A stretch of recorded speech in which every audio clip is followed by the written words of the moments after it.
Mr. Majewski's Anatomy 32 class lecture, chapter 25, Urinary System. So the urinary system looks pretty straightforward and simple. You have two kidneys connected to the urinary bladder by a ureter each, and then the urethra that takes the urine from the urinary bladder to the outside of the body. The functions of the kidneys in this system are to regulate the blood volume and composition, to help regulate blood pressure, pH in the blood, and glucose levels, to produce two hormones, calcitrol, which is important in calcium homeostasis, and erythropoietin, which stimulates red blood cell production, and also to excrete cellular wastes in the form of urine. The other structures are all involved in either urine storage or urine transport and discharge. So you have two kidneys, right and left. It turns out that the kidneys have the right kidney being slightly lower than the left kidney. This caused because of the uneven size of the liver that's above it. You'll find the kidneys located between the last of the thoracic vertebrae and the third lumbar vertebrae, and they are protected a little bit by the floating ribs. If you look at the kidneys, they are positioned right on the posterior abdominal wall and are therefore retroperitoneal, and they have a hilum, of course, where blood vessels and other structures come in and out of the kidneys.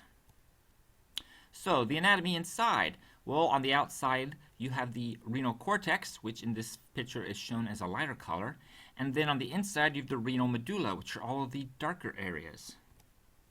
Now, the renal cortex also includes the renal columns, which lie between the red areas, and the renal medulla includes the renal pyramids, which are the cone-shaped, darker red portions, and the renal papilla, which is the very apex of the pyramids.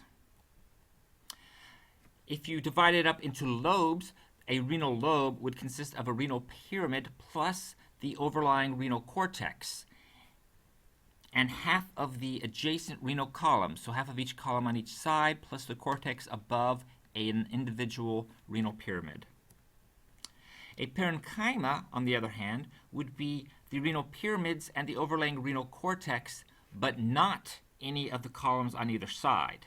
This is viewed as sort of the functional portion of the kidney. So here's a parenchyma.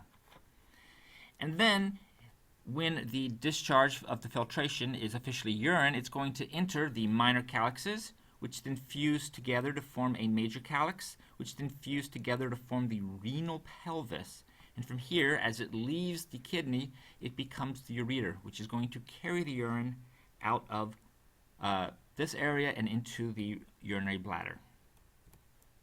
And here is just a picture of a real kidney, including blood vessels, the major calyx and minor calyxes, and the ureter.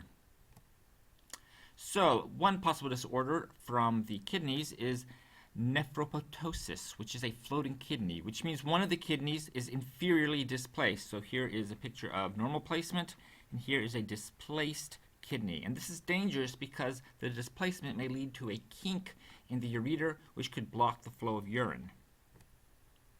So it turns out the blood is key and very important to the function of the kidney. And this is because the kidney is going to pull out the wastes from the blood itself, and that will eventually become urine. So here you can see a artistic-ish view of the kidney where the colored gels have gone in for the arteries, the veins, and the minor calyx, major calyx, ureter. So how does blood get in? Well, it comes in through the renal artery that branches into the segmental artery that branches into the interlobal artery between the lobes that then branches into the arcuate artery that arcs over the pyramids, and then finally into the interlobular artery. And then blood will return through the basic same pathway but as veins, lobular veins, arcuate veins, interlobal veins, and then renal vein. However, if you look close up, you'll see that what happens is as the blood leaves the interlobular arteries, they become afferent arterioles that enter the glomerular capsule. Here they become the glomerulus, which is a bed of capillaries, and then they exit as efferent arterioles, again, another arteriole, that then becomes either peritubular capillaries or vasorectal capillaries that then go into the interlobular vein. So you have a capillary bed that both receives blood from an arteriole and leaves with blood from in an arteriole. Very odd.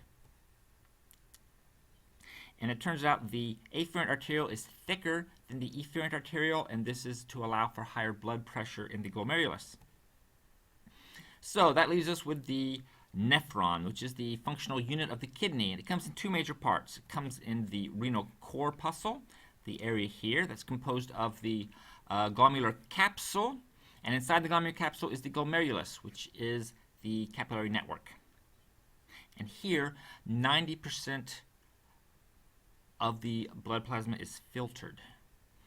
From there, you go into the second part, which is the renal tubules, which includes the proximal tubules that leave the glomerular capsule, the nephron loop, and then the distal convoluted tubules that then deposit the filtrate into the collecting duct. So the flow of the filtrate is it flows out of the capillaries into the glomerular capsule. It then enters the proximal convoluted tubules, then down the descending limb of the nephron loop, up the ascending limb of the nephron loop, through the distal convoluted tubules, and then into the collecting duct. There are two types of nephrons. You have the cortical nephron, which is 80 to 85% of all nephrons in the kidney, where the bulk of its structure is in the cortex. And then there's the juxtamedullary nephron, which has a very long loop of Henle or nephron loop that is within the medulla. And the juxtamedullary nephrons have the vasorectal capillaries that are very well organized rather than the peritubular capillaries. So let's look at the histology, the cellular structures of the nephron. Well, to start with the glomerular capsule. It is two layers, so it has a parietal layer on the outside, a capsular space, and then a visceral layer that lies on the capillaries. And this visceral layer is made up of individual cells called podocytes. Also found in this area is the juxtaglomerular apparatus over here, where you have the ascending limb of the nephron loop running next to the glomerular capsule, and it's abutting the afferent arteriole that's arriving with blood and the efferent arteriole, which is exiting with blood. And it turns out that this structure helps to control the blood pressure in the glomerulus. When it sees the pressure is too much, it'll have the afferent arteriole dilute to allow constrict to control the amount of blood coming in, and when it thinks the pressure isn't enough, then it'll cause the arteriole to dilute, allowing more blood to go in. So then you have the structure that is called the filtration membrane, and it's composed of a number of layers. It's basically the capillaries and the podocytes. So basically the first layer is the capillaries endothelial tissue itself, and you'll find that it has lots of fenestrations or pores that allow filtrate of the blood to pass through, including rather large proteins. After that comes the basal lamina of the capillaries. This has its own filtration point. It'll prevents the flow of the large proteins out of the bloodstream. After that, you have the slits that are found between the pedicels of the podocyte, and these prevent filtration of medium-sized proteins. So you end up only small proteins, water, and the various other smaller atomic and molecular compounds that are found in the blood being filtered out. Then it's going to pass into the proximal convoluted tubules. These have microvilli, which means they absorb out of the filtrate a huge amount of fluid and compounds.